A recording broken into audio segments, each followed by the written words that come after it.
apartheid system. So how do we speak to... That has been presented by the ANC-led government.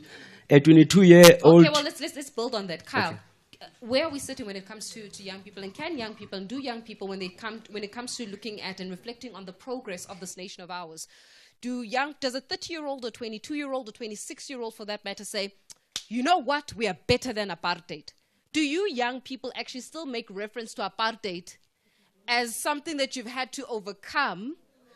No.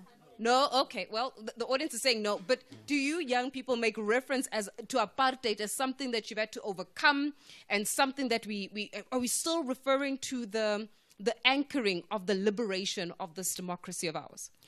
Thank you, Faith. That's a very good question. I'll tell you a bit about myself. So I'm 25 years old, so I didn't grow up in apartheid. All I know is an ANC government. And I think I can safely say that this ANC government has failed to create a better country. And they make excuses, and all I hear is them saying that means in my lifetime, I will never see a prosperous nation. Because they're unable, they say 30 years, it took 30 years just to make a framework. So then when do we actually start seeing progress and change? We don't. So, and even if you look at the metrics, if you look at unemployment was sitting at 20% in 1994. It's now sitting at 34%. So we are seeing a regression. I think the ANC could have been forgiven if there was progress, but the problem is we are regressing. We are regressing from that base we were at in 1994. And if you look at all metrics, crime, the murder rate is increased. More people are getting killed in this country every day. Rape, gender-based violence, and I can go on and on and on. The lived reality is that things are getting worse in this country, and the ANC cannot make excuses anymore. Well, then let's talk a little bit about this, Mlungisi, and talk about where young people then position themselves in voting for change then. Because I, for the life of me, I struggle to fathom this. If you're not happy with the status quo, then why are you using voting day to groove? If you're not happy with the way in which the politics are run in this country, then a Heritage Day should not be a Bride Day. Let's be real for a second. I get to be youthful this evening for once because I'm talking to you. A Heritage Day should never be a Bride Day. An election day should never be a groove day. I do see people who are at the auditorium. Please do come in. It should never be a time where you're supposed to be choosing the status quo of the nation or choosing who governs you. Should never be taken lightly, especially if you're going to come back after elections and say, we are not happy with the status quo. So where are you guys when it comes to vote? Where are you guys on election day? Well, thank you very much. I think as young people, it's not like we are absent. We are there. And that's why in political parties, they are representative of young people. But I think what is imperative for us, which we need to do, is to go out and mobilize young people in their numbers to come and join hands with us, in liberating ourselves as young people. Because we might agree that those that came before us liberated this nation. But there's still a lot of work that we need to do as young people to liberate ourselves. So as we are the young people within our organizations, I mean, we are doing quite a lot of programs to mobilize young people to come and support us and work with us to remove the failed government, which is the ANC government. I'm going to stick with you, Mlungisi, on this one, because the truth of the matter is clearly you're not doing enough to mobilize, because had you been doing enough to mobilize, we wouldn't be having a declining number of young people who show up at the polling stations every time it's elections. Yeah, the last time we had an election where we had the majority of South Africans being present was in 1994. That's when we had a significant portion of the electorate. Now our numbers are dwindling at about 60% of the electorate, and never mind in terms of exactly how many young people are present. If you're saying that you're mobilizing young people to be at the voting stations, to put their X in front of the political party of choice, then you guys are clearly not doing a good job. And I'm not saying just the IFP. I'm saying all of you guys on this panel, because had you been doing a good job, young people would have been deciding who the president of this republic is. And clearly, they're nowhere there. Well, previously, I will agree. But if you look at the previous states of the voter registration, it's young people, in fact, that went in their numbers to register. You know, and that tells you that young people now wants to take it to their own hands to decide the future of this country. You know, I agree that previously, yes, we were unable to do it, but the previous states, you know, indicate that young people went in their numbers to voting stations to register. And we appreciate that as political parties because it's because of the programs that we had intensified on the ground to mobilize young people to go in their numbers to voting district so that they are able to put their names on the voters' roll for them to vote on the 29th of May. So we've done a great job, in fact, because it's most of them that went on. Even IEC can confirm with you that the people that went in their numbers to voting stations to register this time around, it's young people. The truth of the matter is they have to show up. It's one thing to register, but the proof, and I'm hoping that through this kind of conversation, something inside of them will be inspired to show up. It's one thing to register. It's something else to wake up in the morning and realize that literally the country is dependent on your vote. Sianda, as we're looking at the opportunities that have been included for this youth generation and where we're sitting with young people, where we're sitting with, you know, opportunities and the like. I remember during, and everybody would have witnessed it, during the State of the Nation address, many of you would have seen it in February, as articulated by our President Cyril Ramaphosa, who made reference to Dinallo. Dinallo, who has been given economic opportunities, as you made reference to some of the decision and the policies that existed of the African National Congress. But I'm going to ask you as a young person, I'm going to ask all of you, do you relate with Dinallo? Does Dinallo exist? Okay. No, the thing is that people are going to think on radio that I'm not actually, so let me ask this question again, and you have to be loud so that the people at home can hear me. Do you, as a young person, relate with Dinallo? No. Okay. So maybe, Sianda, you can actually take us through in terms of the young person's understanding and the young person's reality of Dinallo. Thank you very much, Faith, for having us this evening. Dinallo is a floating castle. We don't know what Dinallo comes from, where Dinallo comes from. It's a fallacy, it's a pipeline dream of the ANC.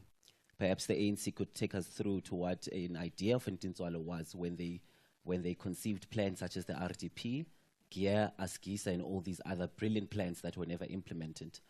But Faith, I was born not in the Transvaal. I was born in Gauteng, so I don't know what Transvaal is. I don't know what Apartheid is. I know what Gauteng is, though. So it is true that we grew up in democratic South Africa. It is true that what we have seen is a decline of South Africa through all the years. So the idea of a character, fictional character, a Shrek, if I may, created by the ANC, the failing ANC-led government of Dinallo is unreal. The president spoke about Dinallo that wakes up to running water and electricity. I can tell you now, if you go to Tembisa, that's not a reality.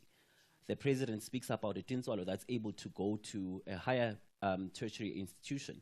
We know that the crisis with NEFSA is currently happening right now and students sleeping on the streets. He speaks of a Dinallo that's able to rock up in CBD Johannesburg and get employment with a CV copy. We know that's not reality. So the ANC is living in some Kaku-land floating castles, and we don't know where Dinallo lives. Perhaps what the ANC needs to be honest with us is that Dinallo is the children and the descendants of the connected elite that are in the circles of the ANC. That's where Dinallo exists. Okay.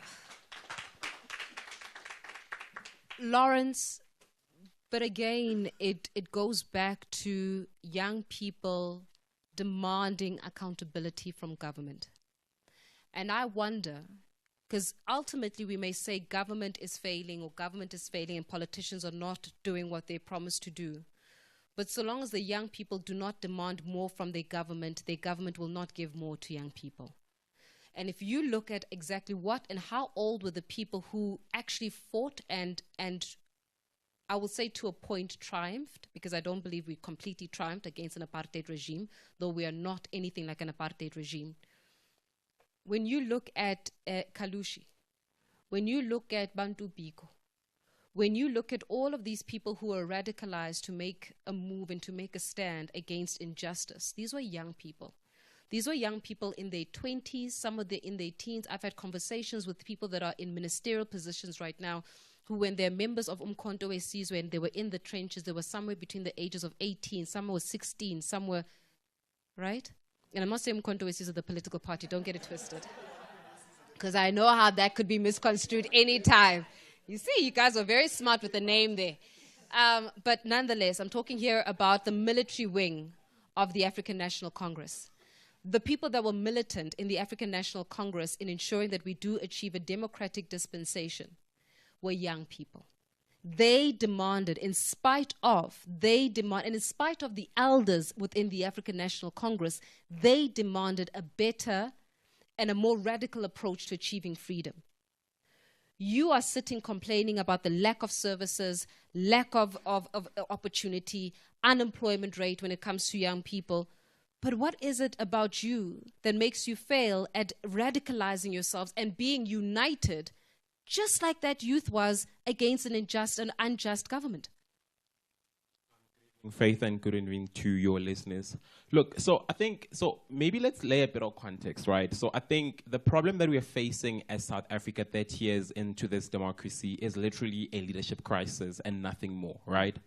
And I, for one, and it's a Rise and Zan's view, we believe that actually young people are actually highly organized more than before, right? Because when you look at civil society, Faith, where I come from, where I served at Equal Education, there's literally marches of young people each and every year, and those are young people that have organized themselves for change. The only difference, like you've said, is will they actually go show up, at the polls? And I think the reason we're seeing young people not showing up at the polls is because the current political system does not represent them in any way. You have political parties, Faith, that have youth leagues. They're saying that you're not good enough to be on the decision-making body. They're saying you're not good enough to actually shape what this country looks like. And this is why, as Rise Mzansi, we came forth and we said that we're not going to have a youth league. We're going to have young people that are going to essentially go make direct inputs into policy, but also be the ones that are actually the leaders of this generation, right? But also to just go and trickle back. Young people are highly organized. Every march that we see in this country, or most of the marches that we see in this country, is actually young people. I believe that young people are actually stepping up, and I believe that young people actually want to go and, make change in South Africa, because there's 42% of young people that are currently registered to vote, right? And like I've said before, the question is, will they turn up to vote? I think the question of will they turn up to vote will actually depend on what these political parties have as an offering, right? And if our political parties are offering politics that are not speaking to young people, they're offering politics that are relegating young people to youth leagues, young people will surely not show up, because they do not feel included in this country. I'm going to push you there, Lawrence, on this. And I'll say this because the Apartheid government was never for young people in the first place. The Apartheid government never sat there and said, you know what, we need to think about economic policy that is so inclusive that is going to include young black Africans.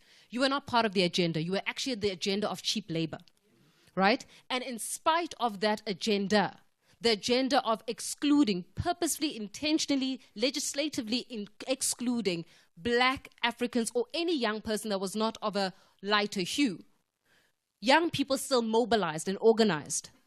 I don't know, maybe it's because I was there. The last time I saw young people organize in mass and win was during Fees Must Fall.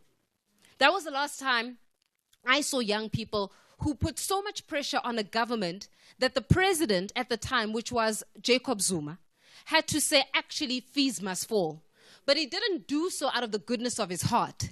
He did so because young people were pressured. They were at the union buildings. They were at the union, or maybe I should say, I was at the union buildings. Well, we'll get there, Mkhonto. He says, don't worry, MK, we'll get there. We'll get there, MK. But young people were at the union buildings. They were in mass. And I remember because I was there.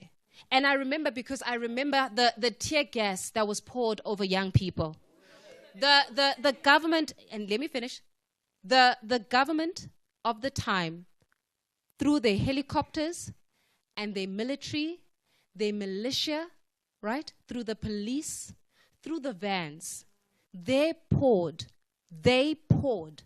tear gas over the youth, over this nation, over the students of this nation. I know it because I had tear gas poured over me.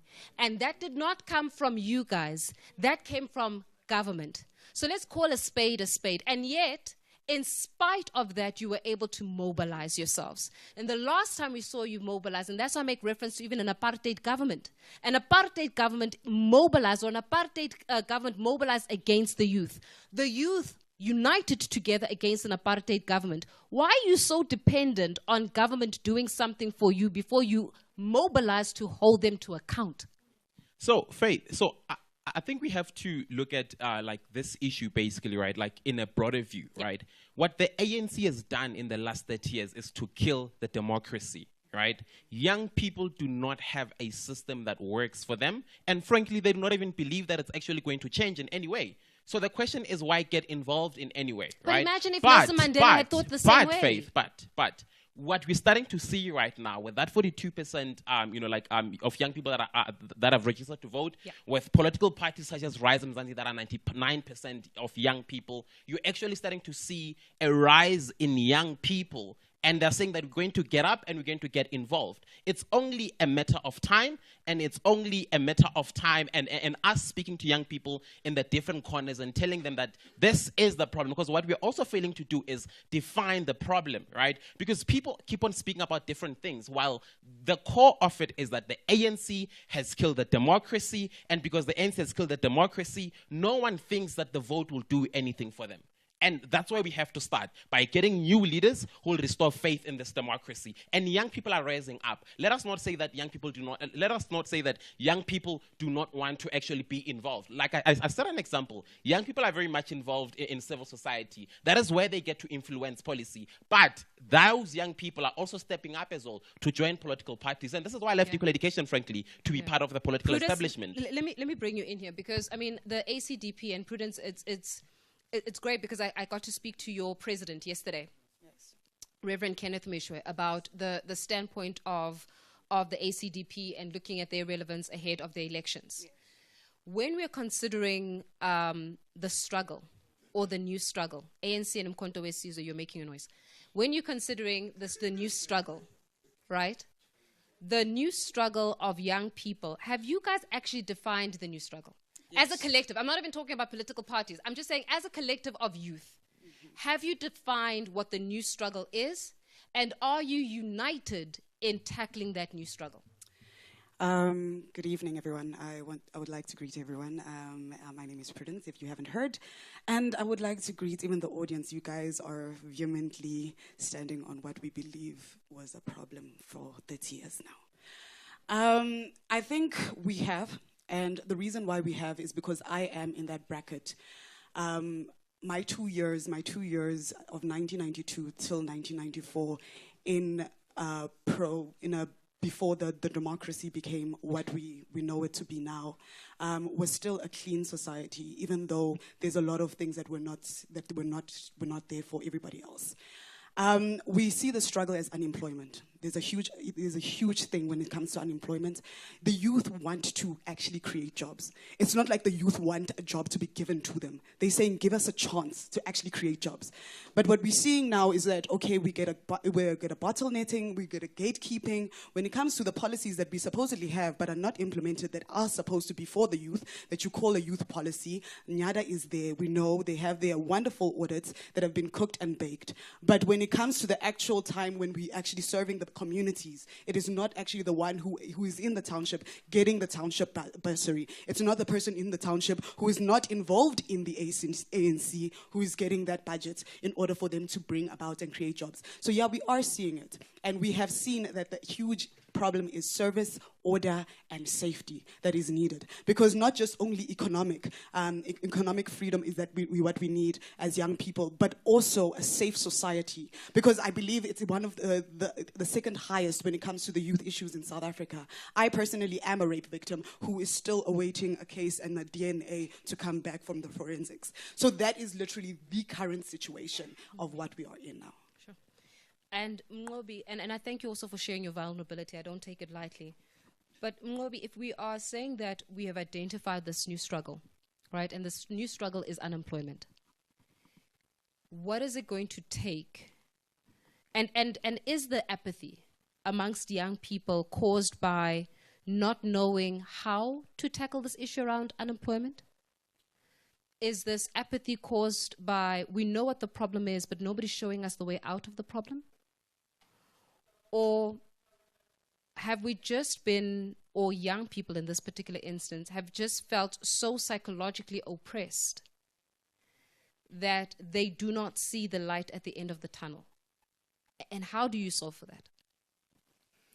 No, thanks, Faith, for at least finally according me the opportunity to speak as the Umkhonto weSizwe Youth League representative.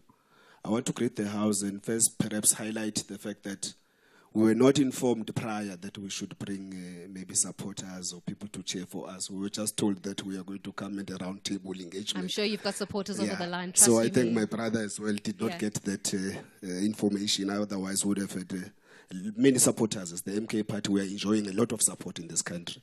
In fact, a majority of support, if I may put it like that. Further to that, I want to first highlight the fact that I am indeed Mangope Msezane. I went to a public school. I went to a public institution of higher learning. I utilize public healthcare facilities.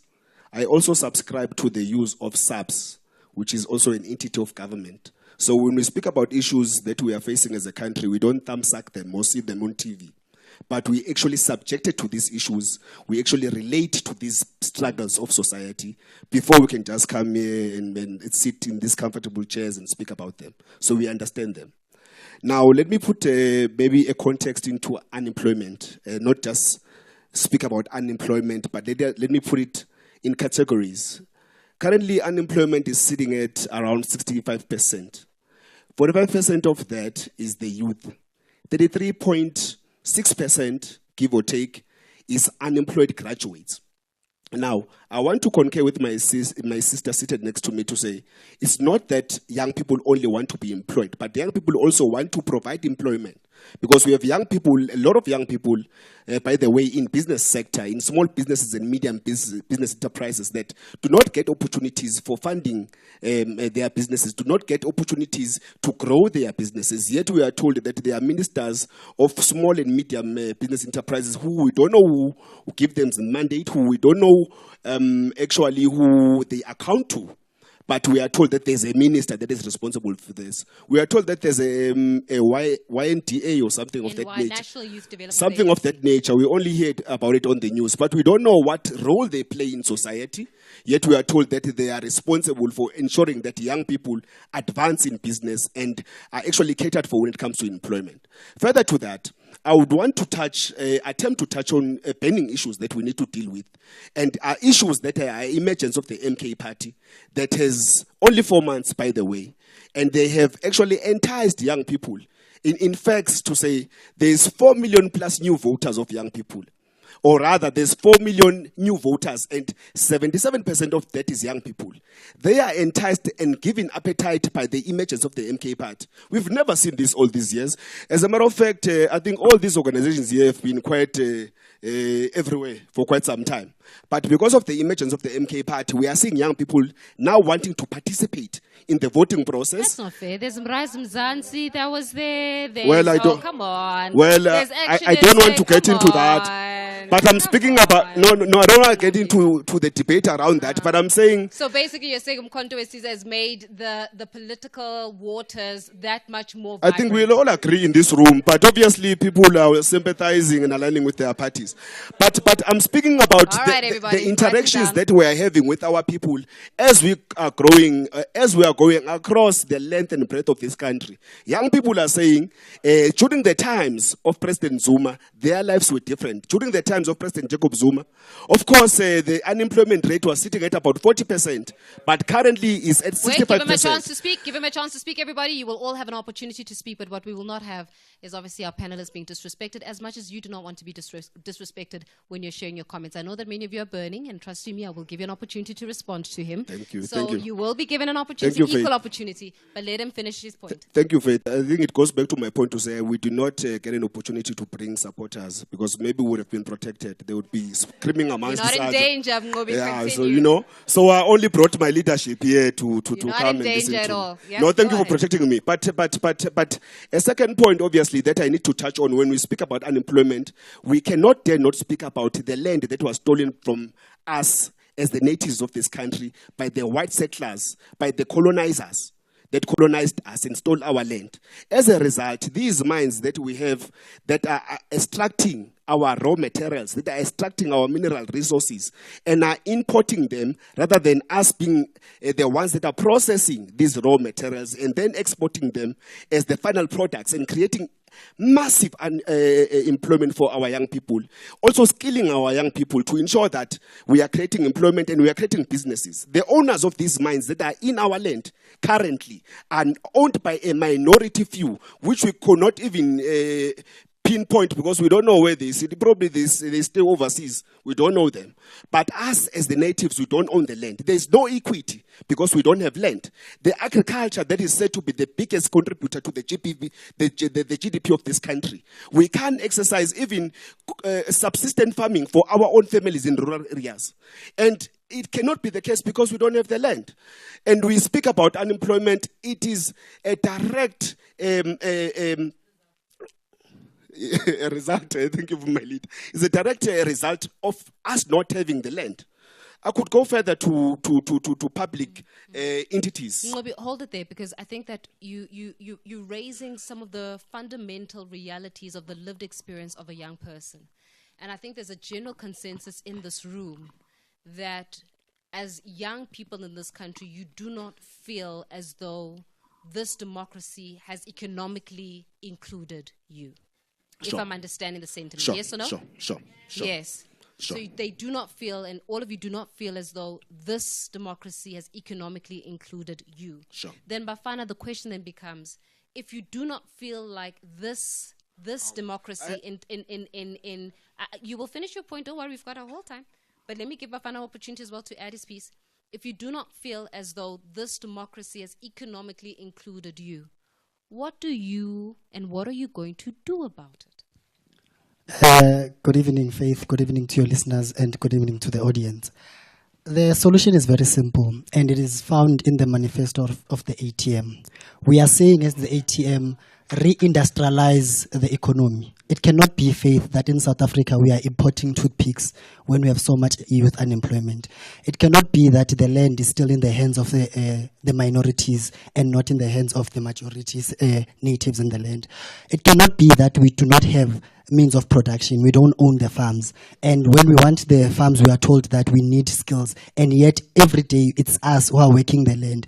And we cannot be that the miners that are mining in the mines are not owning the means of that production. And it cannot be, Faith, that we are allowing foreigners to come and settle and occupy spaces in our economy. For example, we have construction mafias. We have Pakistanis that are killing people for opening tuck shops. Construction mafias, they want incentives when you build in the localities. So as the ATM and as the youth of the ATM, we are saying we want fundamental participation in the economy and not just be job seekers, but also be job creators. It cannot be that the current government is giving big corporates 80% of their budget. They are not investing in SMMEs. They are not investing in cultivating the young people into owning means of production. And we are saying as the ATM, that is what needs to be done. We need to invest in our youth, and we do not need to invest in the youth by lip sync or by lip service, but we need to actively invest in the youth, because you go to Ekasi, the reality is that we do not have programs that cultivate the youth. We are seated entrenched in drugs. We are seated entrenched in crime, because today you wake up, you go to school, you graduate. Tomorrow, a person that did not even go to school grabs a heist and then they have made it in life. The culture that the current government has created is that we need to be a groove culture. Currently, they are running their campaign on that TikTok challenge where they are exposing their elite. And that is not the reality of South Africans. As the youth, we do not have representation, and that's what we are calling for. Representation, Faith, is very much important. If you cannot identify with what is in the politics, then it becomes difficult. That's what creates political apathy, because a young person cannot identify with the political space, and as a result, they don't see the need to vote. I hear you, Bafana. And you know what the truth is? When we come back from the break, we're going to go into issues around social issues, anxiety, depression, because I won't lie, there are too many statistics that are pointing that many of you, and I'm going to say you because you are young in this room, many of you are committing suicide. Many of you are struggling with mental health issues. many of you are not coping under the current discord, and we need to talk a little bit about what is happening in your spaces. What is happening, because you can't fight economic justice or fight for economic justice unless mentally you're all okay. And from what we are reading, and I could be speaking as an elder, but what we are reading is that you as young people, mental health-wise, a lot of you are not okay. So can we go and tackle the why you're not okay part when we come back from the break? And I would like to actually invite it from our audiences.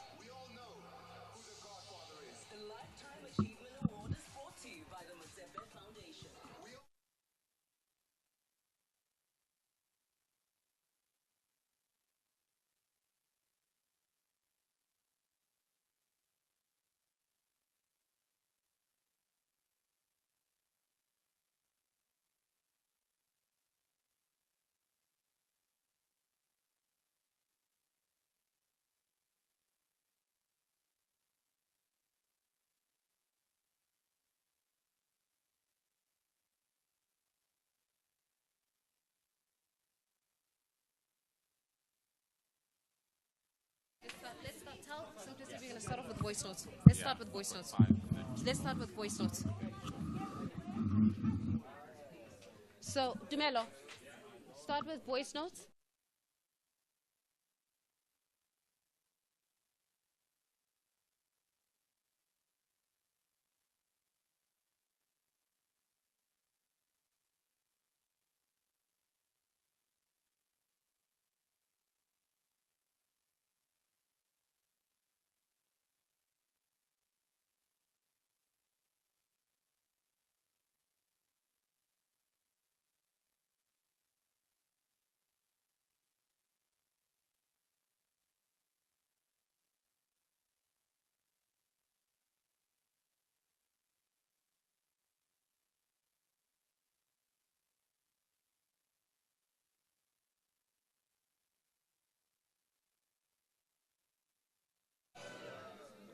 Valentine's Whiskey is celebrating 10 years of staying true with you. Tell us what you drink or how you drink your Valentine's. If you've registered for the Valentine's True Music and Boiler Room gig, well, you get to share your RSVP screenshot to win an exclusive family and friends experience to the Boiler Room, which is the True Music event. Hashtag there is no wrong way. Hashtag Valentine's Whiskey, not for sale for persons under the age of 18. Drink responsibly.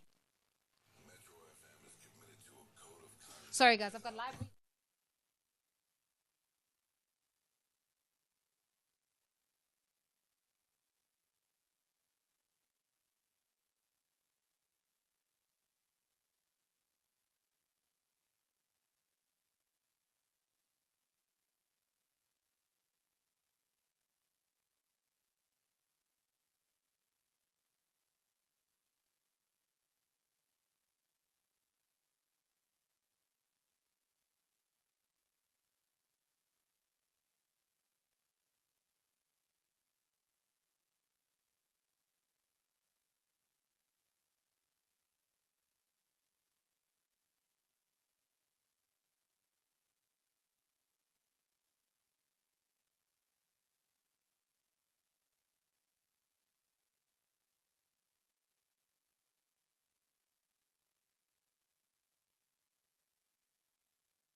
They can have campaigns running around and stuff, but end of the day, whatever that they promise us, they never, even like a single thing, they never. Do you understand? I have my own foundation and I have my own radio station whereby, like, I'll call it as a community radio station in my community. I need to hire the youth, but I never, even if I can go to CCC and ask for funds, they'll tell me what do they benefit these leaders. So what is the use of me voting? Why should the youth vote? So I need to ask, why should we vote? Good evening, Faith, and your guests. I would love to ask this question to the youth in studio. Each party, do they know how many members who are in good standing, that will be guaranteed that they will vote for them because they have membership. And I only want youth because in my belief, the way I evaluate things, I see our youth being ignorant and also emotional, which is they only react when the situation is no longer conducive for them. Then they start to react. But do they have a membership to their political parties?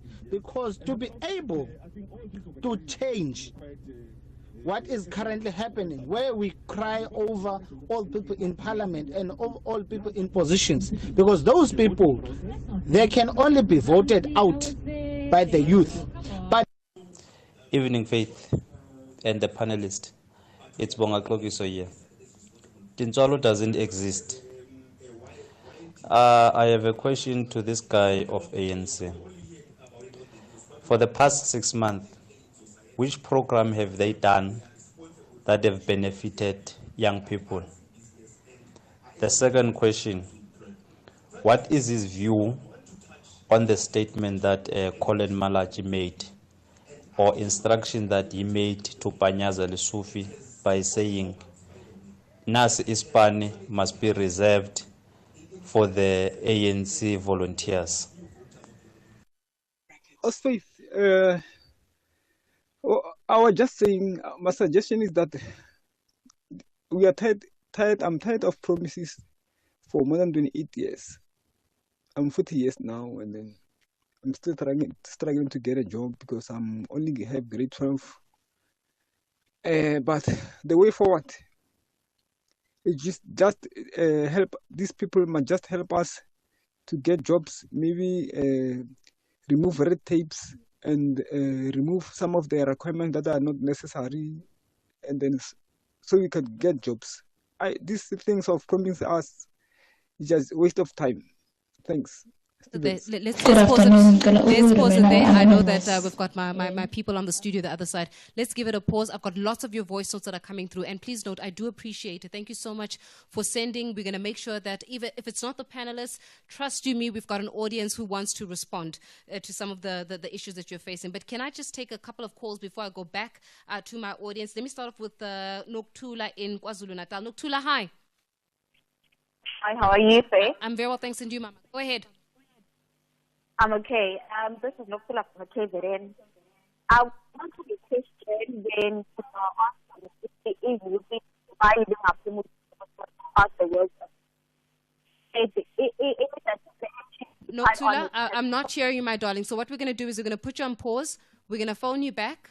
Just get a clearer signal, and then I'm going to phone you back. I'm going to speak to you, but I've noted you down. So Dinallo will just assist you in that. Let me move from KZN and move to Mpumalanga. Vuyo in Mpumalanga. Vuyo, hi. How are you, my sister? Very well, thanks. And you, sir. Go ahead. I'm good, thanks. We are so lazy. This youth of today, we believe that the government owes us something. Who gave DJ Maporis a chance? Who gave Black Coffee a chance? Who gave Tyler a chance? Who gave Kabza the Small a chance? Who gave Benny McCarthy a chance? Is it the government or is it their talent? Why is it these young people of today, they believe that the government owes it? These people are so lazy. The only thing they want to join political parties. They don't want to work. We are so lazy. We are so lazy, guys. Guys, we are so lazy. Nobody Vuyo, let me ask you this. Vuyo, how old are you, Maba? I'm 40 years old. You're how old, Vuyo? I'm 40. 40, Amara Vuyo. No, Vuyo. no. You know why I'm talking like this? You know why I'm talking like this? Ay, Vuyo. I grew up in Zola, Soweto. The thing is, you can't be saying, you know, we are so lazy, and I hear you, but you can't be using terms like we're so lazy, we're so lazy. Like, for instance, if you yourself are not even categorized as a youth anymore. So let's not speak for the youth if we're no longer youth.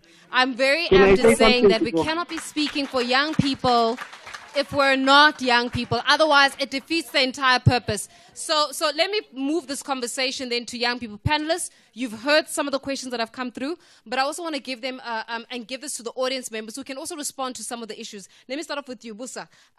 Why should we vote? There was a question that came in from a lady saying, why should we vote? Let's start off that. Please say your name and your surname, and then go ahead. Yeah, thank you, Sis Fitz. My name is Sizwe Skosana from Bildwan, South Africa. I think before I answer the question, why should we vote? The voter apathy as young people has died due to what South Africa has become. So unfortunately, yesterday I was campaigning in a race called Adoa Living in TUT. 80% of the students that are canvassed are not registered to vote. That's the first disaster that we have. Even though the system was made by the IEC for us to be able to register online, unfortunately, young people are not having a path to vote. Reason why, 2016, all of these people that are here tried. Right? Yeah. All the people that are in front of us here today, as we speak, in 2016 and 2015, they tried to fight Fees Must Fall. And what was the outcome, Faith? We all know what was the outcome. The wrath of the ANC came upon us. So now when you go to a young person in Soweto, a young person in Bushbuckridge, a young person in Limpopo, and ask them to kindly register to vote, the first question that he or she would ask you, what is the benefit of me voting? Because number one, you are going to go through the 12 years of not having quality education, and then after they go to varsity, graduate. What are they going to be the benefit? It's unemployment.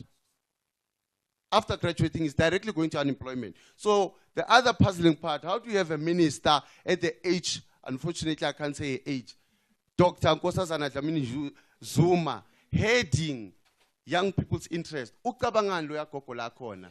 Yini into ayicabanga because now we're in the 4IR generation. We're busy with artificial intelligence. Go sit head down and talk about artificial intelligence. I can tell you the answers that you're going to get, you're going to be puzzled. Because into ayicabanga, when is she going home? She's tired.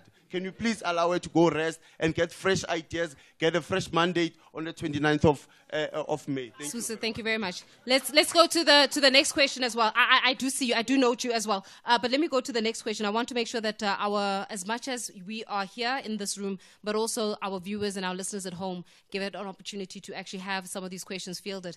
Members in good standing. There was a comment that came out saying, but how many of you young people are actually members in good standing of political parties? Because it seems as though young people, and I'm just paraphrasing here, are ignorant and emotional. Who wants to take that one? Very quickly. Members in good standing. You are not. Let me go to the back there. Is it? Come quickly, sir. Come down very quickly. Very, very quickly. I see that you're from the IFP. What's your name? Name and surname, sir. Okay, my name is Mtwabi Simlambo from the IFP. I think I will speak on a point of the IFP. Members that are in good standing, I'm talking about this because I'm on the ground. I'm the youth.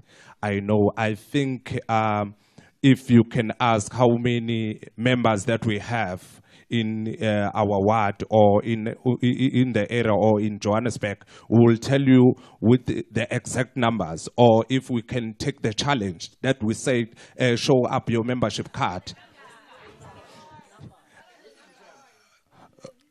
Yes, I can't give you the exact number. Are you a member in good standing, sir? Yes, I'm the member that is in good standing. Yes, I'm talking about something that I'm doing daily basis. Yeah. It's where I live. I got you. Thank you very much. Thank you. Let's go to the next one. This one was posed to you. Haulati, what program as the African National Congress, particularly focusing on youth, have you implemented in the last 6 months? In the last 6 months.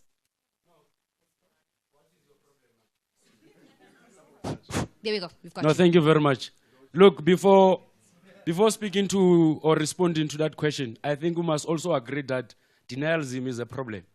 And the minute you want to believe that there has never been development ever since the breakthrough of 1994, then you are having a serious problem. You are not living in South Africa. Because the reality of the matter is that the reality of the matter is that We know very well that Wait, guys, give him a chance to respond. Yeah. it's going to be very difficult to participate when this chap is very problematic. Let's give But him a it's chance to understandable, respond. It's not yet in government. How likely? The question, and I will repeat it again. No, it's fine. I What got the has question. ANC Youth League I thought implemented it was in the last 6 important for months? us. Yeah. For argument's sake, in the last 6 months, first and foremost, we have presented a quota that the president, in terms of stimulation of the economy, the quota of export that the president must begin to implement. And we have heard the president of the country speaking of that, speaking of the minerals of the country that can no longer be exported, of not more than 30% of those minerals. That's what we have achieved as the ANC Youth League. Secondly, we have made sure that through the budget approval, or the medium-term budget that was approved in Parliament, more than enough, close to 40 billion that has been set aside for NSFAS. Looking back in terms of the funding previously, we have increased that as the ANC Youth League. But thirdly to that, those are things those are things that you cannot dispute, are facts that are there that you cannot change. The third part about it is that what I wanted to raise is that we have equally spoken on and around the issue of privatization of state-owned entities, of which we believe that they've got a direct role to play in transforming the lives of the people. And how are we going to participate in this behavior? Can we be protected? Hold on. Yes. Khalati, you're still audible. Go ahead. Yeah, thank you very much. And that I was saying that almost 8 million people are going to benefit from the presidential stimulation that we have presented through the budget that has been approved. And those are the things that we have managed to achieve in the last 6 months. And those are things that you cannot take away from. But can we have a consensus that, and this is what the African National Congress can never be accused of doing, you are good at setting up policies. You are. And let's be fair to the African National Congress this evening. You are good at setting up policies. But how likely? You are bad at implementing those policies. Because had you been good at implementing those policies, or some of those policies, we wouldn't find ourselves in a situation where, A, young people can't relate to this Dinallo that you're speaking about. B, the unemployment rate, especially between those of 15 to 24, are exorbitant. 3.4 million young people are not in economic activity, not in employment, and not trained. That in itself is a travesty, where you're sitting with over 50% of young people in this country that are not employed, including people who are graduates. So we as adults told you guys to go to school, get an education, go to higher education so that you can get jobs. But what has happened? You've gone to school, you've gotten yourself an education, you went to higher education, you're sitting at home unemployed with the existence of policy. So how do we move your programs of policy beyond just paper to actual impact? Because without impact, there is no good story to tell. Look, Faith, you can't run away from the fact that you have just presented that there is a problem of implementation. And as a point of departure, that's why as the ANC Youth League, for the very first time in the history of democracy, we have managed to usher in more than 130 young people who are going to represent young people in Parliament. And part of the reason is one, it cannot be that policies are only there to gather dust. We must be able to have someone who's active enough to oversee its correct implementation. You look at all reports that has been presented that has led to either maladministration or challenges in terms of government being unable to provide services. Central to it is issues of capacity of the state. And how do we begin to respond to that? We're basically saying that let's young people get into Parliament. And second to that, you've heard also the President has said that through the entry level of all positions that are there in government in terms of employment, there is no experience that will be needed. So basically, we are beginning to respond to the implementation of progressive policies that we have had in the past. Let me talk about implementation as well. I'm just also watching the time. Let's respond to another caller, and this is also directed to you, saying that obviously the ANC Youth League president, how do you respond to the sentiments that Nasi Spani must be reserved for ANC volunteers? Look, the state is an instrument that every political party must use to advance for its own interest and agenda. That we must never be apologetic. Hold on, everybody. To say that that's why we are contesting for elections. Hold on. That's why we are doing door to door. Hold on. What I'm saying is that understand. Let me put it into context. All right, let's calm down. Let the room calm down for a second. Hold on. Let's have a little bit of silence. Yeah. How likely? Let me get, and so that we don't get lost in translation. Definitely. Which I don't, and I also don't want any article saying that we misquoted you here. Definitely. All right, so for the purpose, and everybody in the room must be quiet for this part, because I don't want anybody saying that, no, how likely from the ANC Youth League came to Metro FM Talk and he was misquoted, right? Yeah. Let me ask my question direct to you. Colin Malachi said, Nasispani must be reserved for ANC volunteers. Khawulatli, Nasispani, which is a program of the Gauteng province, must it be reserved for ANC volunteers? Yes or no? What is the positioning of the ANC Youth League on that? Definitely the president is on top of issues. It must So be reserved Nasispani as is the for ruling only party. ANC Not volunteers. only for ANC. Hence I'm saying, let me put it into context. That does not take away from the fact that ANC members who are suitable candidates or who are eligible to benefit from such programs, they cannot benefit. And that does not necessarily mean that even opposition members who are eligible to participate from such programs can be stopped. What we are basically So let's say that you've got a DA member who's more qualified than the ANC member. Who do you take?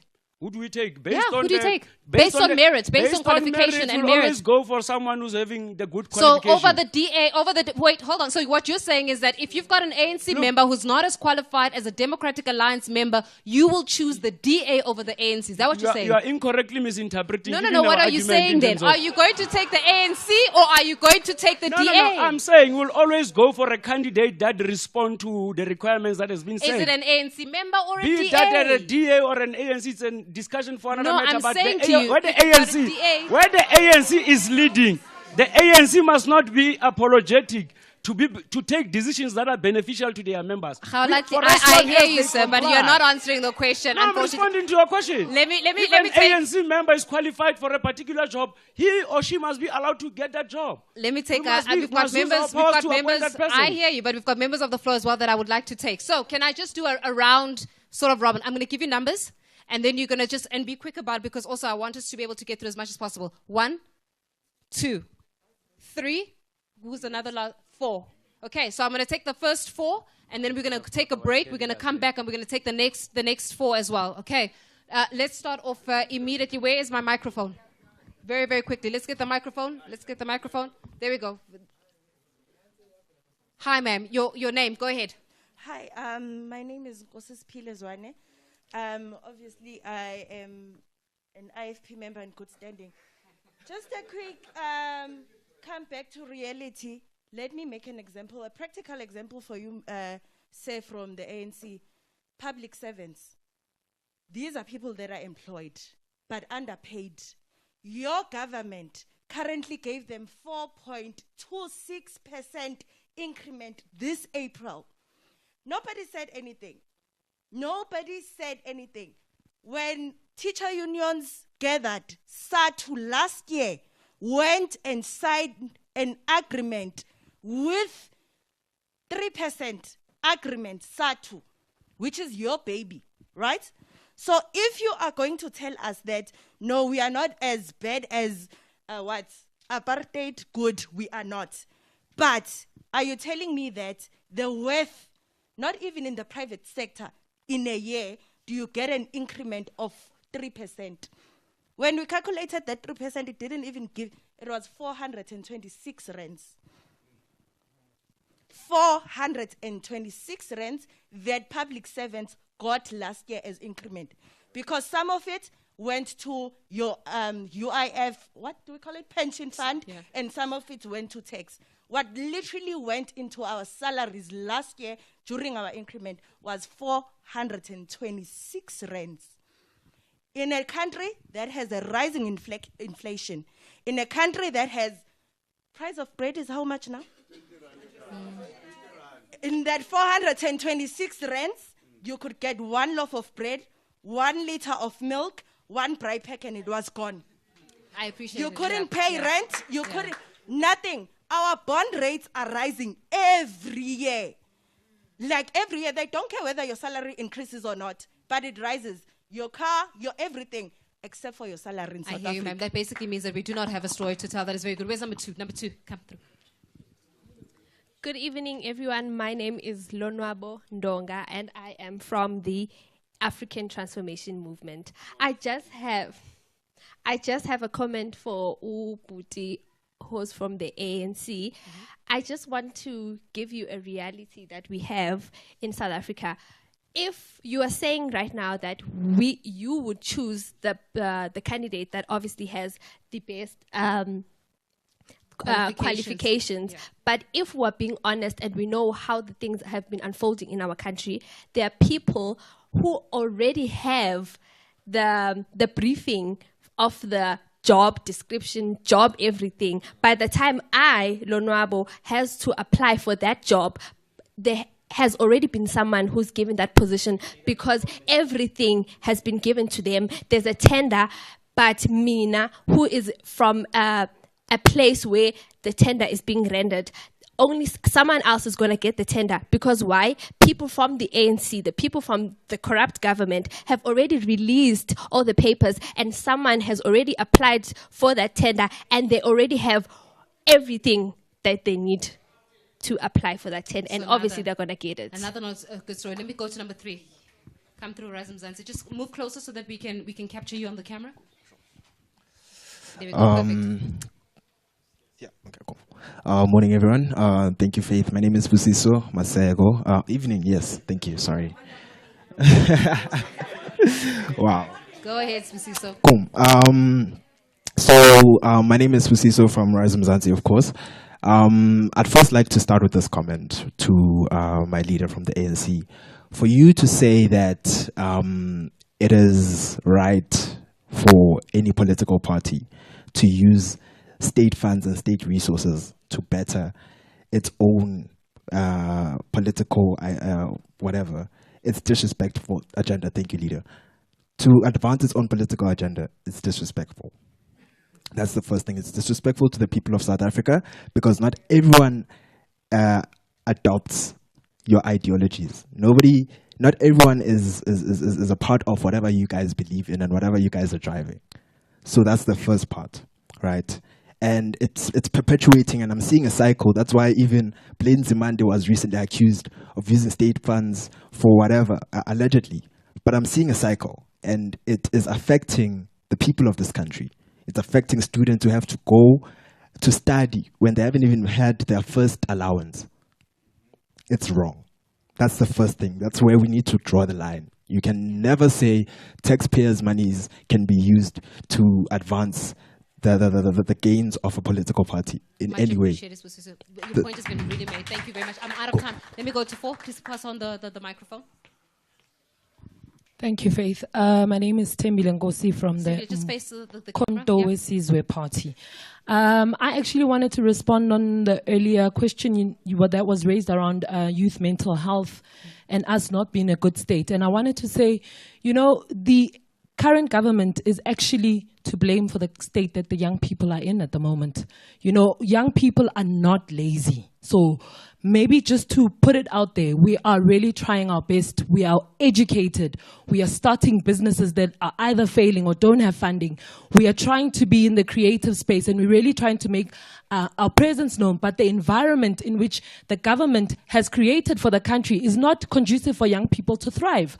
We go out there, we are failing constantly because the government has no directed efforts that focus on the majority of the population of this country, which is young people.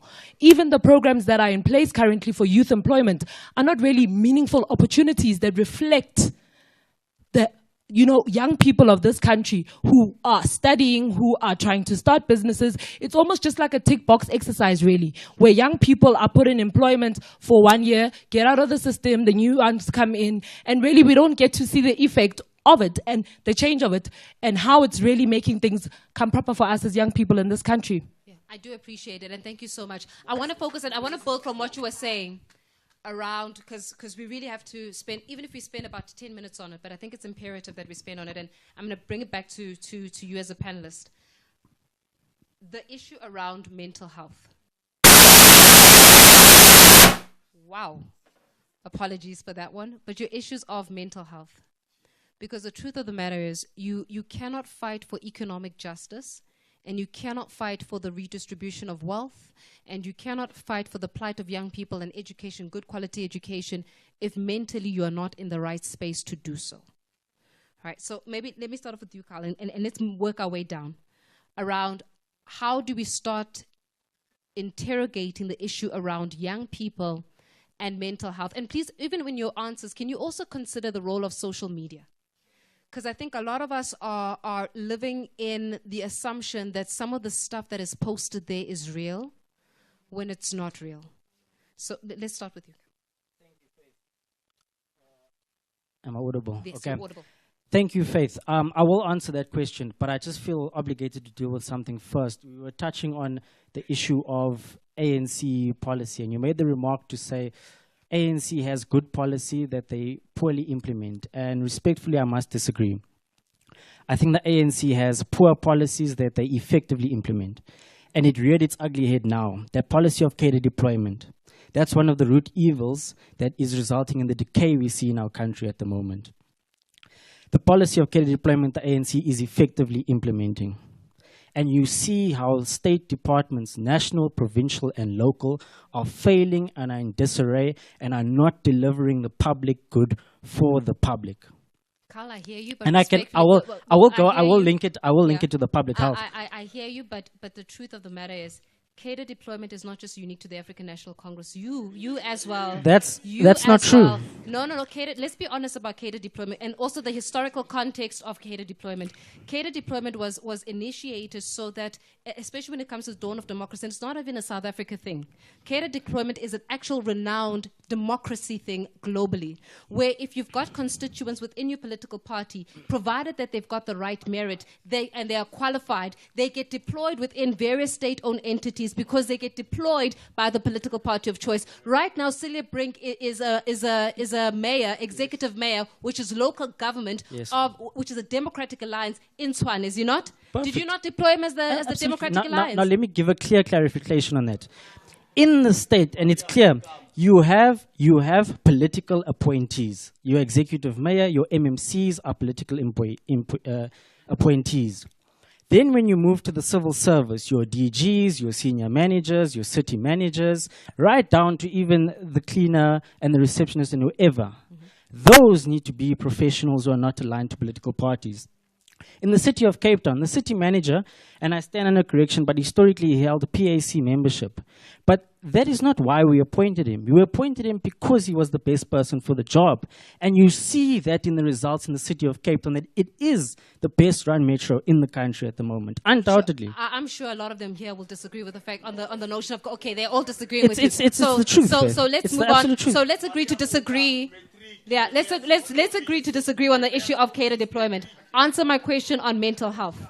Absolutely. The Democratic Alliance is absolutely committed to universal health care. And right now we don't have universal health care. Millions of South Africans are subjected to poor health care outcomes. And this goes into how our state institutions are run, like government hospitals. They are death traps for people. They don't provide services like mental health. And I look at like an issue, it is so difficult for someone to become a certified psychologist in this country. One of the issues is that, for example, the Department of Labor is involved with the appointments of sort of practical placements. At certain universities, only 10, 12 people get placed a year, and it's these restrictive regimes that the ANC has imposed that result in not enough people. There are so many people who are studying psychology who want to, hundreds every year, want to apply to become psychologists to fill that gap and help people with their mental health. But they are locked out of the system because of this government that has this restrictive regime. And as the DA, we want to loosen those regimes, get assistance, because we believe in a whole-of-society approach, get assistance from civil society and the private sector, and make it more accessible for everyone so they can obtain that mental health that they need. Mlungisi, how do we get past the issue around mental health, especially for young people? Okay, no, thank you very much. But I think I need to start somewhere. My colleague from the ANC said quite a lot of things here, and I think we need to address them. In the sense that, I agree that, from 1994 to 2004, there is a lot that the Government of National Unity did to build this nation. But it's unfortunate that the very same ANC presided over the collapse of everything that they built during the Government of National Unity. You see, there is a white paper on electricity, which was issued in 1999, which indicated that by 2007, the country will have no capacity on electricity. And the ANC didn't do anything about it. In 2002, the then Minister of Home Affairs, the Prince of Wapindangan, presented a migration bill in cabinet, which was meant to deal with issues of illegal migration in the country. It was rejected by the ANC, and today we are battling with illegal foreigners in this country. You know, the very same ANC that is putting a lot of money into NSFAS, but they are looting it. You know, the very same ANC, you know, that we are expecting them to deal with issues of unemployment. You know, through this Nasispan, they are employing ANC comrades. You know, they are going as far as making them volunteers of the ANC during the campaigns of these elections. I'm going to interject there, and for this reason. I don't think young people in South Africa are naive to the gaps, to the failures of service delivery, and also to their lived experiences. I think when we also answering questions as well, and I'm not protecting the ANC, but we also don't want this conversation to turn out to be a conversation of the ANC did this, young people at home know what the ANC did. Young people are very well attuned to the political discourse of this nation. The issue is, how do you, irrespective of your political party, how do you mobilize the young people to make greater choices and to take care of themselves mentally so that they can make greater choices? You don't have to tell a 22-year-old what the ANC did not do. They are living with what the ANC did not do or do. Right? Yeah, it's the lived experience. Because what I don't want it to turn into is, well, I'm going to go on to Lawrence, it's going to be the ANC did this, I'm going to go into, it's going to be the No. Everybody understands. Every young person in this country has got a lived experience. My question is, for all these young people, inclusive, how do we tackle the issue of mental health? That's why I'm asking this question specifically, so that it doesn't turn into ANC. And how likely, I'm not protecting you, I'm just being fair to you. Let's go to let me wrap it up, because I was actually trying to respond to a question as to say why people should vote. Mental health. Okay. So the IFP, in fact, has proposed that we deal with the health system in this country. You know, if you look at our healthcare system, has collapsed. You know, there is no infrastructure in our hospitals and clinics. You know, you've got doctors that are sitting at home which are not employed, which should be, you know, in hospital assisting us in dealing with particular pandemic. You've got social workers, you know, that are not employed, which the IFP is actually saying they need to be employed and be deployed in all the institutions, you know, of government and in the private sector. I hear you. You know, let me move on to Lawrence. I've given you plenty of time to correct yourself. Let me move on to Lawrence. Sianda, much apologies. Lawrence is it to you. Sianda, do not catch me. Sianda, go ahead. No, thank you very much, Faith. With Action SA's proposal, we want to regard mental health as a very serious problem to society.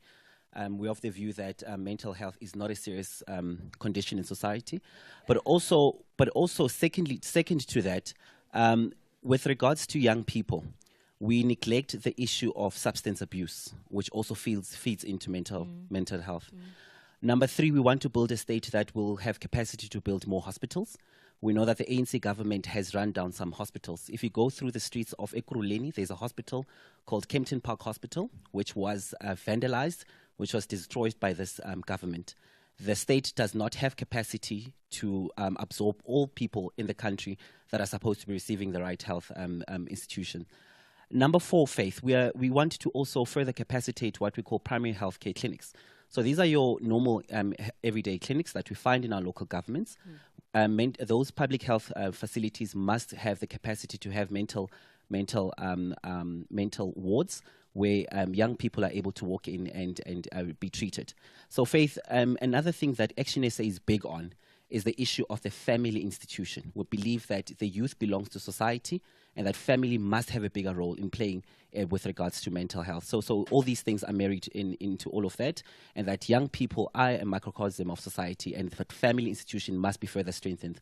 And we can unpack these issues. We'll unpack them later. I do appreciate it. Sianda, Julie, I do see you from Ekurhuleni, Noktula from KZN. I do see you too. I'm going to be taking your calls in just a moment. But Lawrence, yeah.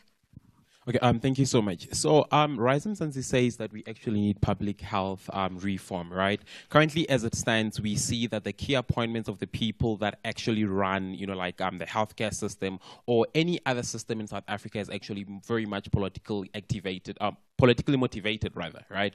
So Rise Mzansi then goes back to the fact that we actually need new leaders. New leaders who are going to ensure that we actually have hospitals that are 15 minutes away from, communities, right? But on top of that, we're saying that in order for us to deal with the mental health question that is caused by, the crumbling economy, we actually need to ensure that in each and every school we have social workers that are able to respond to young people and frankly, even the teachers themselves, because they are the ones who are teaching in this very same communities and they get to deal with the realities of those different communities, right? So Rise Mzansi says that we need to reform the public health care, outroot the corruption that currently exists and ensure that the funds that are actually sent to that public healthcare system are able to actually do the work. Because the truth is, a large chunk of the money that is supposed to be supporting young people in this country so that we can get rid of the mental health problems that we have is actually landing the pockets of politicians. Sometimes it's even returned to treasury, which is very much puzzling, right? And this is why our institutions are crumbling. I hear you, Lawrence. Prudence, let me ask it for the ACDP in this way.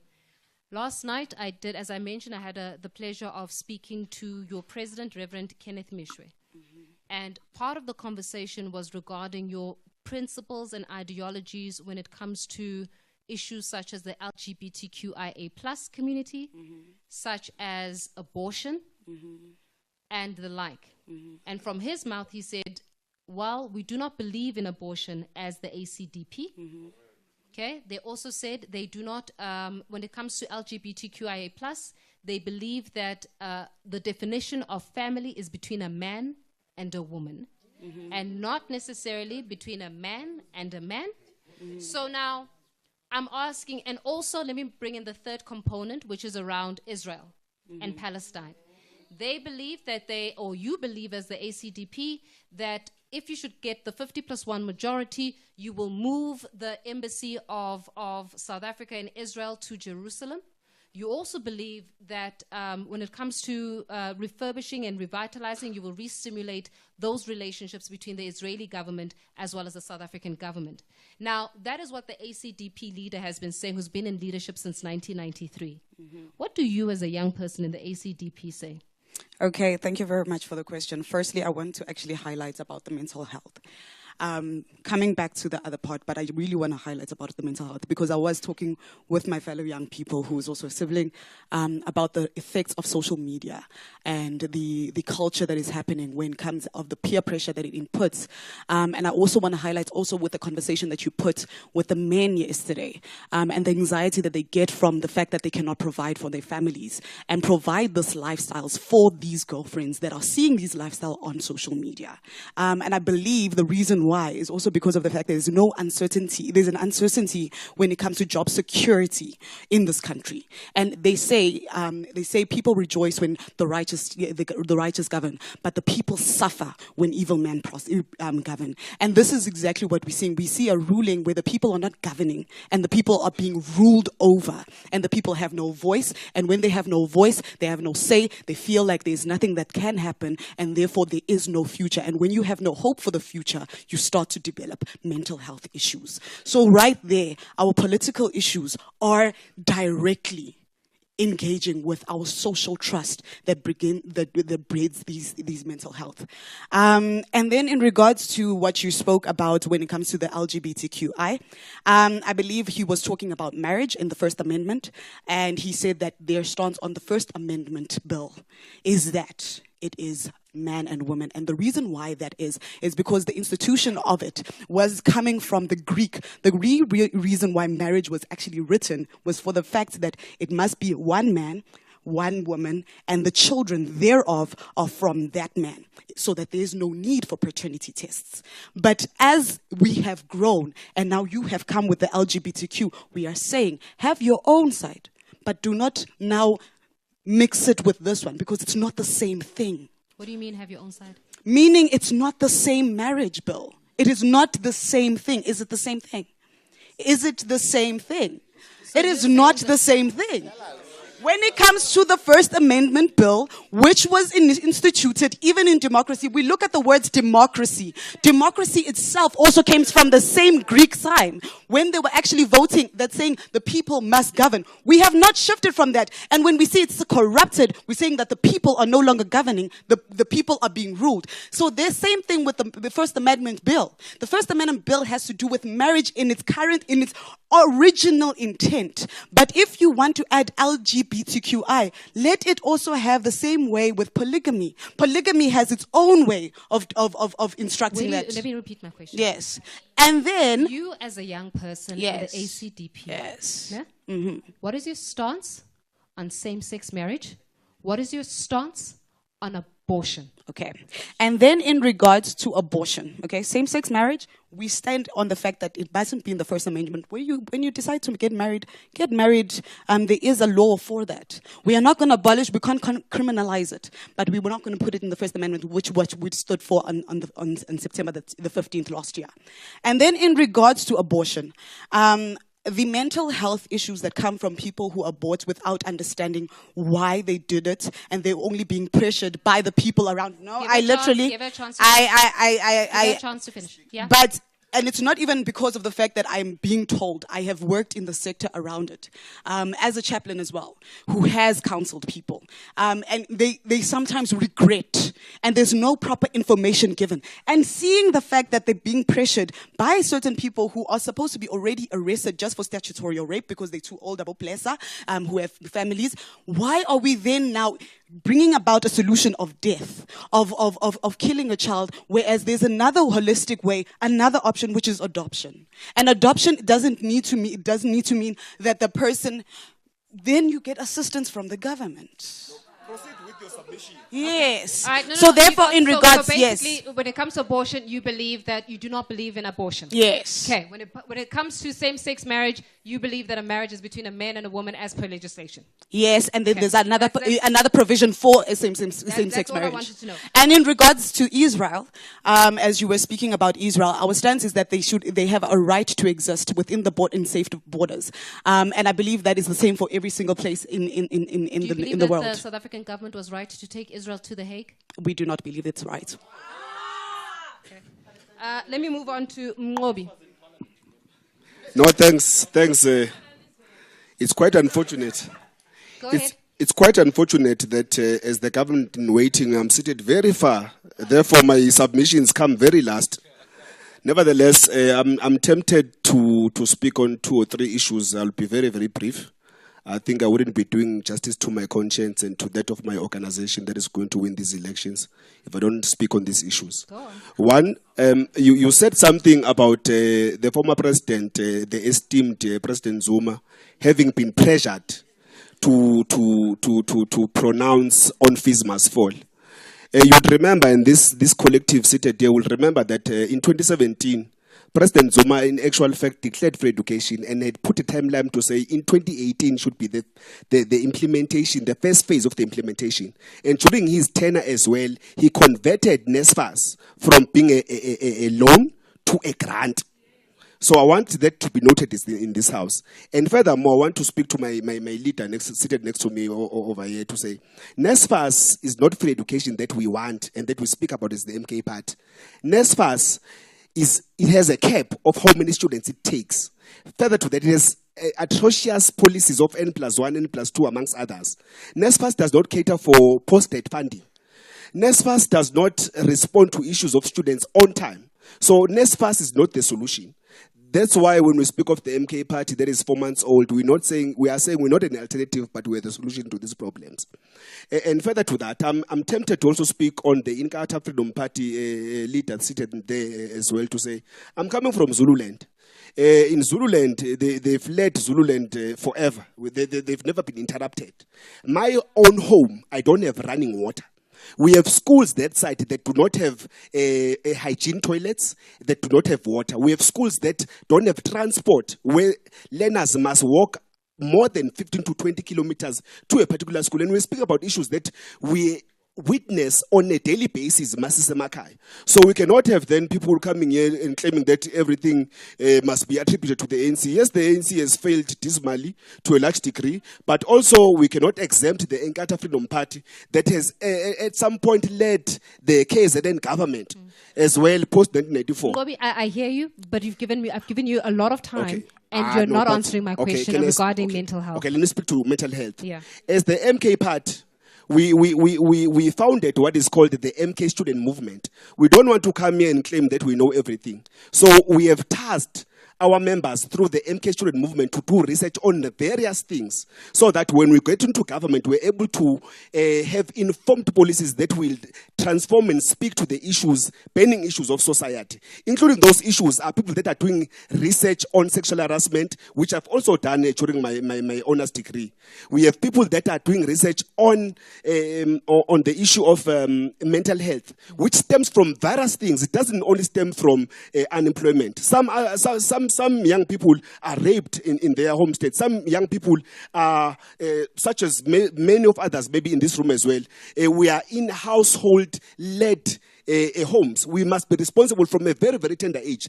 Our issues vary from general issues that we might be speaking about here. So we've developed a system that says we want to do thorough research, whether it's a land reform or land redistribution without compensation, whether it's free education, whether it's sustainable employment, in various issues, we are doing a thorough research so that we can speak to them. You are still in research phase. Yes, thank you. What I'm getting is that you're still at research Sure, phase. Let me thanks. go to you, Bafana. Bafana, let me go to you. Before I come to you as well, I'll come to you first, Bafana, and then we'll go. Yeah. Thank you, Faith. Right, let's just settle down a little bit. Let's give him an opportunity to speak. Yeah. Thank you, Faith. I'm seated here listening to my fellow panelists, and I get a degree that we do not have a solution to mental health, but we are not shocked. ATM is the leader of society. Let's put things into perspective. Number one, mental health is our biggest challenge in South Africa, especially in the youth. So what the Action SA is saying about mental health cannot be accepted. We are seated with the youth killing themselves, depression and drugs. All those are form of side effects because of mental health. And we are saying as the ATM, we need to reform our public health. Number one, our public health is such that it's curative rather than preventative. So we must invest in primary health. Two, we are saying mental facilities or mental health services must not be reserved for the elite. You cannot wake up and attend therapy if you do not have a medical aid. That is why we are calling on NHI, so that everyone is included into the system of health, irrespective of their background. Also, we are saying there is public school health. That also we must invest in, because some of our mental health issues are stemming from our triggers, that childhood traumas that we had from growing up. Yeah. And that is why we must invest in social workers and psychologists, starting from early childhood development into high school. But also, Faith, let us look at the reality of a youth in South Africa. You wake up, you have no opportunities. You go to school, you graduate, you don't have a job. You start a business, it fails. You are at home, you are abused by your boyfriend. You are at home, you are raped. You are at home, you are subjected to drugs, because that's the only activity that you have. Those are a result of the injustices done by the government to our youth. And more of our mental health issues are stemming from the current government that is not taking care of its citizens. And as ATM we are saying, we want a moral regeneration into our society, such that we are able to build mentally capable citizens that are strong enough to sustain normal stressors of life. Bafana, Thank you. I hear you very well. Let me take a couple of your voice notes as well. I do have voice notes at home. Let me start off with, I've got lots of voice notes, but let me see if I can play 4. Dinallo, if you're hearing me, let's play 4 voice notes, and then we'll go into some calls as well, and then we'll come back to the floor. I just want to ask, and I'm asking this one to the ANC. Why do we have leadership that is old and not qualified to lead in the departments that they lead? They have older leaders, lack of a better word, that lead, that might have the qualification. But you have departments like social development, you have departments like women and children, who are led by people who are not qualified to lead them. Those are one of the essential departments that need people who are qualified, who are in that sector to be able to lead them, to make sure that the policies that need to be implemented for the psychosocial services that are needed by people within the country. So why is the ANC constantly giving these ministerial positions to people who are old and not qualified? When Sis Faith is Musa from Polokwane. I'm pretty much concerned with today's youth ever since for them to come to a certain manifesto, for them to come to a certain program, there has to be an entertainment. I don't oppose the entertainment part, but what is the education there? Because of some youth, they come to a certain manifesto for entertainment because of there's a prominent celebrity that is coming there. They are just curious to see the performance, but what are they benefiting? Good evening, Faith, and all the listeners. Faith, I just have one suggestion that I think maybe could work for all of us instead of us fighting political parties and all these things. What we need to do, I believe, is to go back to the Mandela negotiations. We need to find out what Mandela was negotiating for, what he bargained with, and what he got.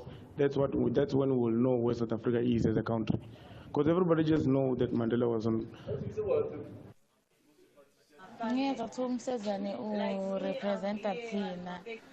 Representa ubani? Who is he? Who is he representing? Ngoba thina eThekwini Youth League asimrecognize umsezana, asimazi.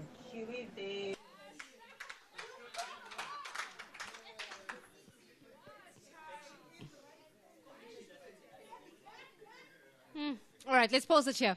Let's pause it here. Let's take a couple of calls. All right, everybody, let's just settle down a little bit. Let me go to Ekurhuleni with Julie. Julie, hi. Hello, how are you, Faye? I'm very well, thanks, and you, Julie. Go ahead, ma'am. I'm fine, thank you. Okay, so my name is Julie. I'm from Winnow Park in Ekurhuleni. It's very inspirational to hear from these young people and to know that they occupy these political spaces, right? So I voted for Action SA in 2021. A lot of the mental health issues that you're busy talking about now and substance abuse stems from the government who has not made provision to accommodate young people today. So my question to your panelists is, what provision will a coalition government make for young people today? What are they offering us to ensure that there will be progress for us after this election? And we're talking about inclusive provision that will be made. For example, substance abuse. Substance abuse has become a crisis of young people in the country. What can these coalition governments truly say? What plans are they going to put into place to ensure that it doesn't get to that point for young people today? Because it all stems from a failing government, from a country where young people are not able to benefit. Thank you very much. Julie, much appreciated for your comments and your insights. Then we're going to pose it to the panelists. Let me go back to KZN as promised with Nokuthula. Nokuthula, hi. Hi, Faith. Thank you so much for coming back to me. Absolute pleasure, my So I will touch base on the first topic that you spoke on regarding youth not going out to vote. I will say this in good faith as well. We are tired of the ANC government failing us as a youth. And if you look at the statistics, IEC now, there are more registrations that broke the record this year. Reason being is because of the new party that has came. I'm sorry to promote this or to mention a political party, but MK,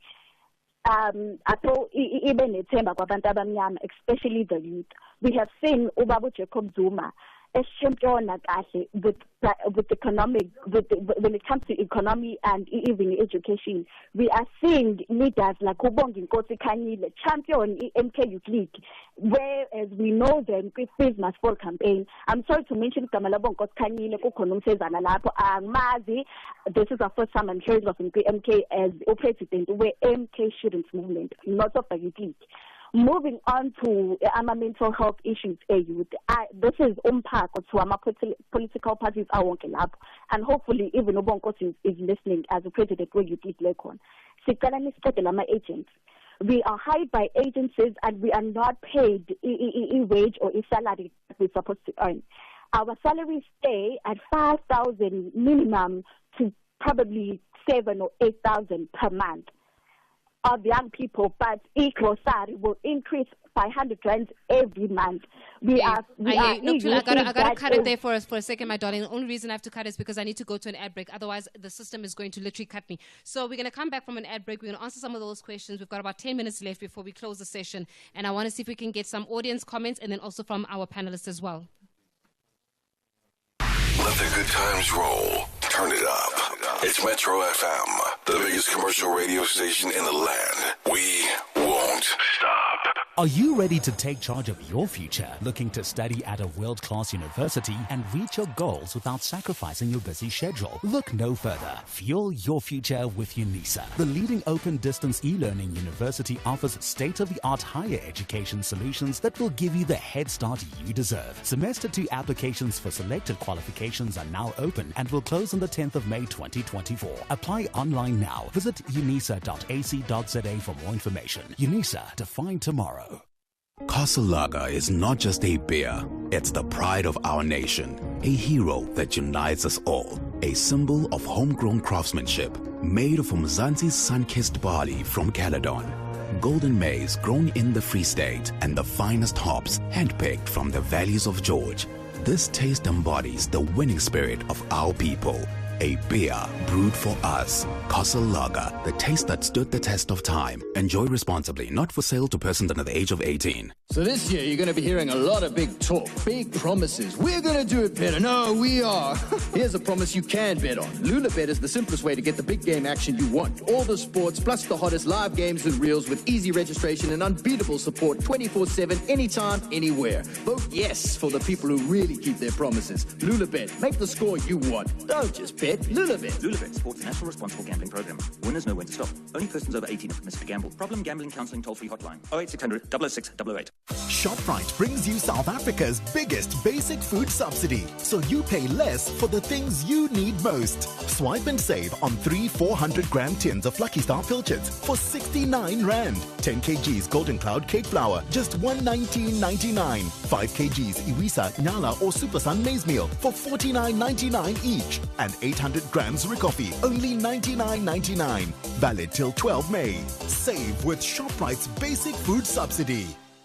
You and I know Casa Lager as a beer crafted from the finest homegrown ingredients, a beer that has stood the test of time and brought South Africans together, a beer that looks to the goodness within to create goodness around us. We have used the very same grains we brew to make Casa Lager, to make a bread that brings us together to face the next challenge and is helping to fuel a nation as it moves forward. Casa Lager is not just a beer, it's so much more. Visit casalager.co.za/bread. Enjoy responsibly, not for persons under the age of 18. Any person aggrieved by any political advertisement or political election broadcast that is broadcast by Metro FM may lodge a complaint within 5 days from broadcast with the Independent Communications Authority of South Africa, ICASA. To lodge your complaint, please contact ICASA's Compliance Department via telephone number on 012-568-3233. That's 012-568-3233. Or email broadcastingcompliance@icasa.org.za.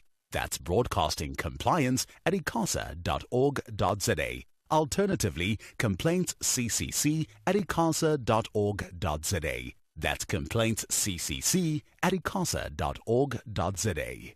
Unrestricted Thursday on Metro FM Talk. Can we just talk? Metro FM Talk with Faith Mangope. Monday to Thursday, 7 p.m. to 9 p.m. We've got about 6 minutes before we have to wrap it up this evening. And of course, the conversation becomes around young people. How is it that they get to take charge of this republic? Where we've understood that we've got a lot to still uncover and unpack. Unfortunately, there'll never be enough time to do so. I think more than anything else, though, the message was to try to invigorate a sense of responsibility towards the flag. No pun intended. We had to invoke responsibility towards the flag, because ultimately the people that are going to inherit the flag are those that are the youth. And if you don't take care of your republic will fail. So the question then becomes, how then do we start invoking that feeling of responsibility so that young people, and I think it was to either Lawrence or Sienna's point, that they show up come the 29th of May. And how is it that, never mind showing up, that they demand more accountability and responsibility from those that are leading them? Before I go, I've literally got 5 minutes, and I'm going to try to give my panel, I'm going to give the panelists an opportunity to wrap, but I see hands that are going up. So I'm going to take only 3 comments, right? You have got only 30 seconds between the 3 of you. I'm going to go with 1, sir. 2. I'm going to take people I haven't spoken to. 1, 2, 3 at the back, and then, ma'am, 4. Right? Is that fine? Let's start off as soon as possible. Let's go with the 1. Where's the microphone? Very quickly. Very quickly. Your name and your surname. Hi, thank you, Faith, for the opportunity. My name is Leslie. I'm from Belwana, South Africa. Sorry about the question, ma'am. Like, I have the statement for Mr. OMK and the question for Mr. ANC. So I heard you mentioning something about NSFAS. So I'm a student from TUT. Ne? So you said ANC is not a loan, it's a grant. Ne? NSFAS, I mean. But for me, I say like it's a loan because like they posted something yesterday. They say like we have to pay them back their money. Like, no matter how small it is, we have to pay back that money, no matter how. And they're using, my question for you is, they're using FNB to pay that. But why they're not using the Norako and like Izaga that is stealing our money right now? That's the question that I'm going to ask right now. Thank you. Thank you. Thank you so much. Pass it on to the next person. Thank you, thank you. So my name is Andrew de Block. I am a candidate for Parliament with the DA. I'm 32. And I just want to say, yes, it's important that youth voices are heard when you vote. Please go out and vote. Whoever you're going to vote for, just vote. And we must demand accountability as the youth, but also look at who is being put in positions of leadership, who's being put in positions where the youth's voices can actually be heard at the highest level. I can talk to the DA. I'm a product of that. Our councillor over here and I sat through a young leaders program. We have 3 young mayors in major metros in South Africa who are doing incredible jobs. We have chief whips, deputy chairs who've all come through our youth systems in the DA, and we're actually backing young people. So I'm saying whether you want to vote for the DA or somewhere else, go look at the candidate lists. All the ID numbers are there. You can work out their age and vote for young people to have a voice in the highest bodies of government. Thank you. Thank you very much. We're going to, and I'm looking at the time. Everybody, let's next person from the ACDP. Yes, sir. Hi, good evening, everybody. I am Tyron Mabasa, little brother to Prudence Mabasa of the ACDP. Okay, never Go mind ahead, that. So, yeah, all I can tell you is that the youth has lost all necessities to actually be part of what's this politics or rather voting, due to one fact. Every political party wants numbers. So they go to the same place, promising things, and everybody wants promises. So you'll never find a member in good standing with any political party if everybody's making promises that nobody actually keeps. Gotcha. So, yeah, that is my points for the night. Much appreciated. Next. Hello, good evening. My name is Nkateko Mkhabela, the National Interim Spokesperson of the Mkhonto Wesizwe Youth League. So to be very brief, according to the South African Depression and Anxiety Group, South Africa has one of the highest youth suicide rates in the world. Yeah. And the Western Cape has one of the highest youth suicides. So my question is to the DA. They claim to be the best run city in the country, and yet they have the highest crime and youth suicide, which happens to be the people of color. What is your solution to that? All right. Much appreciated. Let's start with, I'm going to go with what we experienced with our calls, and then we're going to start answering. In your answering as well, everybody, try to wrap up as well. So I'm going to work my way down. So the first one came from a caller who was asking in a voice note that was asking about the ANC. ANC, this one is to you. Why do you have and insist on having old and not qualified leadership within the African National Congress? This one is to you. Thank you very much. Immediately when you have won the elections, you qualify to decide on who must represent your views. Mm-hmm. And you only contest the elections precisely because when we win the election, we want to implement our manifesto. So basically sending people forward to whom we believe have the necessary capacity, whether they are old or young. But we strongly believe now in the current administration or in the upcoming administration, we have deposited more than 130 young people whom we believe that they will begin to form a reflection of what the country believes in or what the country looks like. That's why we strongly believe. So, Khaulati, let me ask this directly. As the ANC Youth League, you don't believe that older people, let's say over 75, or 65 for that matter, because that's usually the retirement age, right? Mm-hmm. Let's say over, okay, let's be gracious and say those that are over 65, as the ANC Youth League, you don't believe that they should be in spaces of governance. We strongly believe that young people must begin to occupy positions of power and influence. That's why we are currently beginning to phase those older people out. Precisely because of we need to respond to the outlook of the country. It is young people who are in majority, and it is young people who must decide on their fate. And the only way of doing that is when we have young people occupying these positions of power when they are through the corridors of power in parliament. All right. That's why we are sending more than 130. On this one. Okay. Gwede Mantashe, out or in? In. Gwede Mantashe is currently doing, looking at the work that he has done in terms of the Department of Energy. But you've just said. No. I'm saying that does not mean that bringing in fresh young mind does not necessarily mean that you must deal away with the old that they still have capacity. But you just, you know what? They have capacity. Let's leave it there. Definitely. Let me go to the next question. And this one, all right, everybody, settle down. I've got literally 3 minutes. This one comes in from Julie, and I want Julie's question that is answered, please. What provision will a coalition government, right? Because the truth of the matter is you might not get a 50+1 majority, okay? ANC, which means that you need to go into coalition. But let me pose this one to any of you can take it. Lawrence, let me give it to you. What provision will a coalition government have, right? Especially when it comes to opportunities for young people tackling issues around mental health and also capacitating the healthcare fraternity.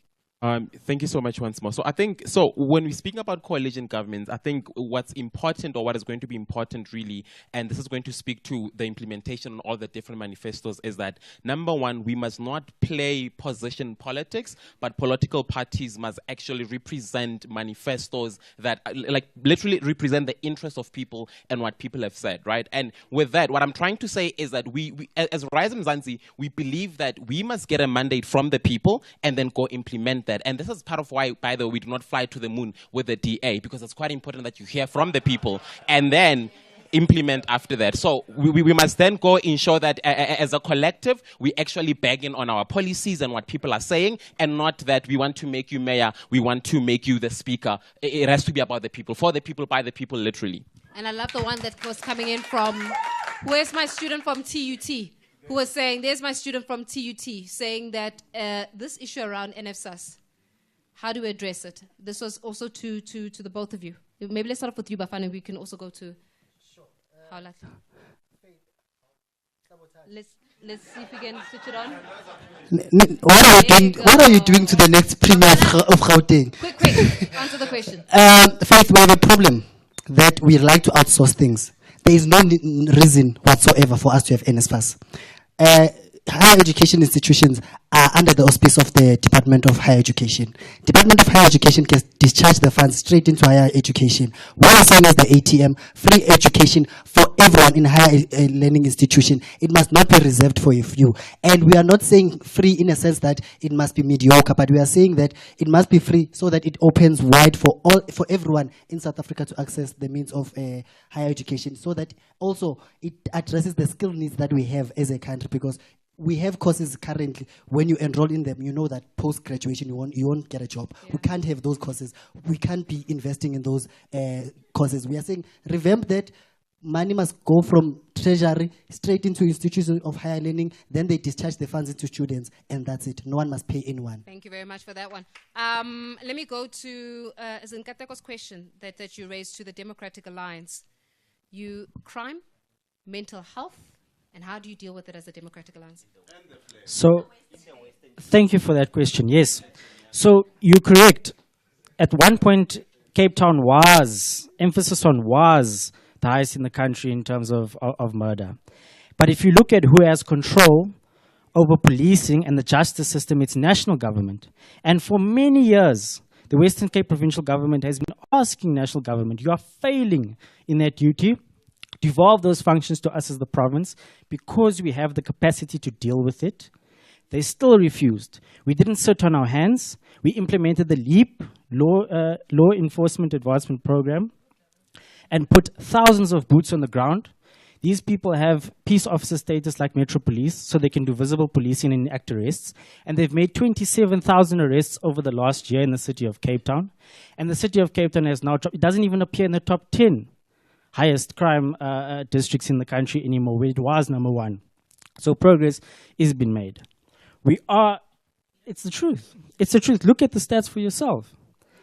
And with regards to mental health, there are a number of interventions. The Western Cape public health system performs head and shoulders above any other in the country.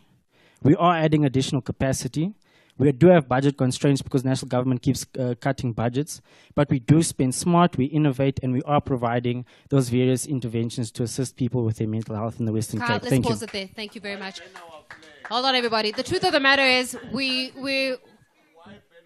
Helen Zilla answered that question on the show. Go to the podcast for that one. Ladies and gentlemen, I have to wrap it here because we have to go home, and of course we have exhausted the time.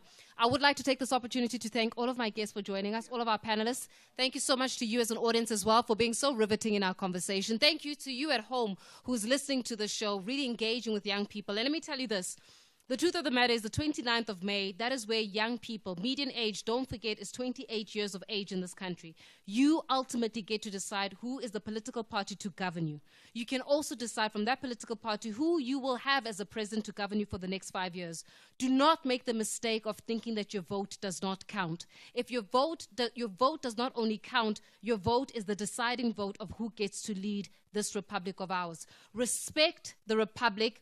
Respect the flag enough to make sure that you vote come the 29th of May. And with that, I leave you in the wonderful hands of Paul Ntegaga until we talk again. Bye-bye. If you missed it, catch the podcast on metrofm.co.za.